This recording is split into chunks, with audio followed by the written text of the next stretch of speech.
Good morning and welcome to Travels with Monkey Boy. Today we are on day 5 of our journey to the Maldives, June 2021. I'm going to show you pictures in a few minutes. The first picture is going to be of our shower. It was kind of cool, near full-length window, so you can fully see the ocean as you leisurely shower. One of the first days, Lizzie shouted out to us from the shower, "I think I see the turtle." So kind of a great idea, right? Only problem, in the picture, you could see to the right a privacy wall between our balcony and the shower. And what you can't see in the picture, but there is another privacy wall separating our shower from the neighbor's balcony. But, but on the other side of the privacy wall are the stairs descending in the ocean for you to swim and snorkel. As you swam along the reef, you have a perfect view of every shower in every villa. And there was nothing the person in the shower could do. There was no privacy curtain in the shower, no mirrored windows, not even a strategic pillar to hide behind. It's like 25 large screen TVs set up of people showering that you can view as you leisurely swim along. I gotta say, as a 12-year-old boy, I would have swam along that section day and night until I drowned. The good news is there were only us and the gingers in the villas. But what about when the COVID was over and all the villas were full?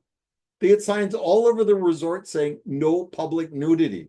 Muslim world awkwardly meets European beach world. And yet they built mandatory public nudity into the daily routine. Weird design choice. Today, our big adventure was going out dolphin hunting.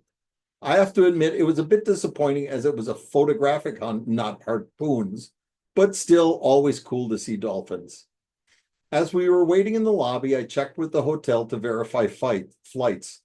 Sunday was our departure day to our next island and my Zoom job interview. Island hopping in the Maldives is weirdly complicated because their airlines don't have set times, and we had to fly back to the capital to then go back south to our next island.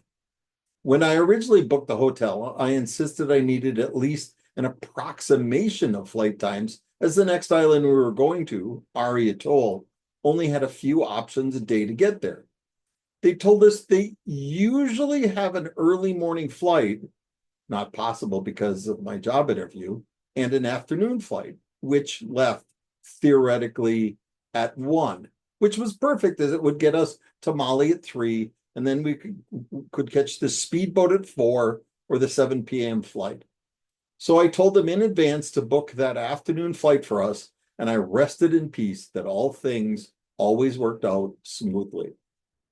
So right before the boat tour, I asked our hotel hostess, Cherry, if the flight for Sunday was all set, and she cheerfully said, "Oh, yes, sir. We have it booked for you for 7 p.m." Whereupon my head exploded. Cherry, that flight will get us into the capital late at night, and there's no way to get on to our other island. She said, "Don't worry, sir. These things change all the time." And I said, "How can an airline's schedules change all the time?" She told me they only knew the day before when they were actually flying, and I explained that I had to connect to the other island. She said that was fine. We could take the earlier flight, which left now at 4:30 a.m., which meant we had to leave the hotel at 2 a.m. And what about my job interview? Honestly, there was no choice as the other hotel was prepaid. So I boarded the dolphin boat with the typical Maldivian stress. The dolphin trip was great. We saw a lot of dolphins, as you can see behind me. And while I've seen a lot of dolphins in the wild, these guys were auditioning for SeaWorld. There were two kinds of dolphins, bottlenose and bottlenose spinners. One were jumping out of the water in graceful arches, and the spinners would jump out spinning like corkscrews. It was entirely fun and silly. I asked if we could swim with them, and he told us if we jumped into the water, they would swim away. They just like the sound of the boat engines, and they like to jump in the waves it created. Lizzie is feeling a bit worse. Cough is pretty bad, but probably just a cold, right? right? We decided to stay in that night and ordered a pizza. Not good. They had no cheese except for brie, so it was a brie and tomato slices, which was about as disgusting as it sounds. And we watched a movie. For those travelers looking for a hint, if you bring your laptop, as I always do, also bring along an HDMI cord. It weighs nothing, doesn't take up much room, and will hook up to most TV sets. It let us sit in our room in the Maldives and watch Netflix on a large screen TV. International travel have gotten so much easier. We watched a dumb movie called Enola Holmes about the younger sister of Sherlock Holmes. And listen, I can be woke. I have 3 daughters. I have 4 sisters.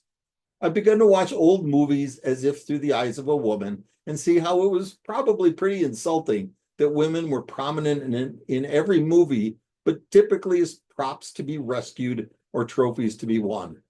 So I love that central figure now can be a strong and smart woman. I'm even okay with the fact that it is not always a strong and smart woman. But do they have to hit us over the head with it? It wasn't enough that Enola alone spelled backwards. Ugh, writers. That the plane that carried the first atomic bomb was Enola Gay, which I now realize spelled backwards is Alone Yag.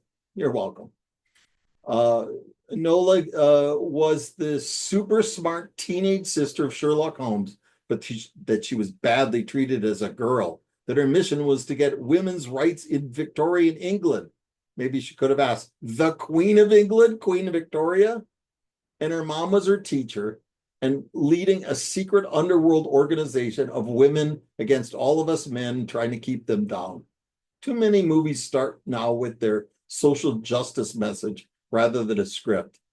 Anyway, I think we were all asleep by a halfway point of the movie, but finished it off the next morning. Okay, that's the story of the day. Let me share with you some pictures.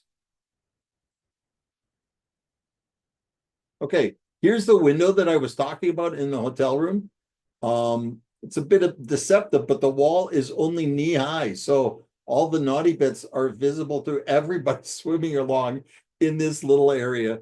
And like I said, there's bungalows all around here. And no way to close this off. No curtains, no anything. Here's us and the juniors going dolphin hunting. Here's one of the guys jumping one of the spinners jumping out of the water. Look at the way they go. He's corkscrewing out of the water over and over again. It looks like they're having a lot of fun. There he goes back into the water. Here's one of the bottlenoses swimming towards us, jumping out of the water. They were amongst the most active dolphins I've ever been watching. Here's a couple of them going.